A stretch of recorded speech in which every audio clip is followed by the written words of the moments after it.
किंजल और मीनू जब साथ में मंदिर की तरफ जा रहे होंगे तो उन्हें वहां पर अनुज नजर आएगा।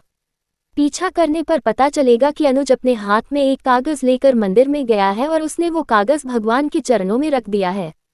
लेकिन इसी बीच हवा चलेगी और वो कागज उड़ जाएगा। अनुज इस कागज को पाने के लिए बौखलाया हुआ सा दौड़ पड़ेगा और तब मीनू उसे डांटेगी। इस दौरान क्योंकि अनुज को चोट भी लग गई होगी तो मीनू उसकी पट्टी करेगी और उसे दवा देगी। अनुज मीनू में अपनी बेटी आध्या की झलक देखने लगेगा। मीनाक्षी को अपनी आध्या समझ बैठा है अनुज। अनुपमा भी अनुज को तलाश करते हुए वहीं मंदिर में पहुंच जाएगी और देखेगी कि अनुज बहुत ध्यान से मीनू की बात सुन रहा है और जो भी वो कह रही है उसे मान भी रहा है। मीनाक्षी की बातें सुनने के बाद अनुज अपने दिल की बात कहेगा। वह उसे बताएगा कि उसकी बेटी आध्या भी उसे इसी तरह डांटती थी और वह कभी कभी उठक बैठक करवाती थी। मैं सब कर लेता था, लेकिन आज देखो वो कहीं चली गई है। वो मेरी बात नहीं मानती है, मेरे बुलाने पर भी नहीं आती है। वनराज ने किया आश्रम तुड़वाने का इंतजाम। उधर शाह निवास में वनराज शाह मिस्टर विरानी को फोन करके कहेगा कि हार्दिक के कागजों पर साइन करते ही इस आश्रम को तुड़वाना शुरू कर देते हैं, ताकि क्लाइंट को लगे कि काम तेजी से हो रहा है और पैसे ज्यादा लग जाएं।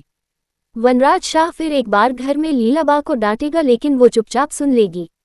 लीला अभी भी यही मानती है कि हंसमुख ने अनुपमा के साथ रहने का फैसला करके गलत किया है। उन्हें अपने बच्चों के साथ रहना चाहिए था।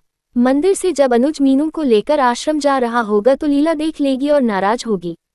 टीटू के खिलाफ लीला के कान भरेगी डिम्पल। लीलाबा जब अनुज और हंसमुख शाह के बारे में बात कर रही होगी तभी डिम्पल वहां आ जाएगी और अपनी तरह से मिर्च मसाला लगाकर सारी निजी बातें लीला को बता देगी।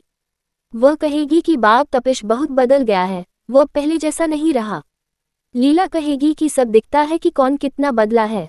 इस पर डिम्पी कहेगी कि मेरा तो सिर्फ स्वभाव बदला है, लेकिन उसका प्यार ही बदल गया है।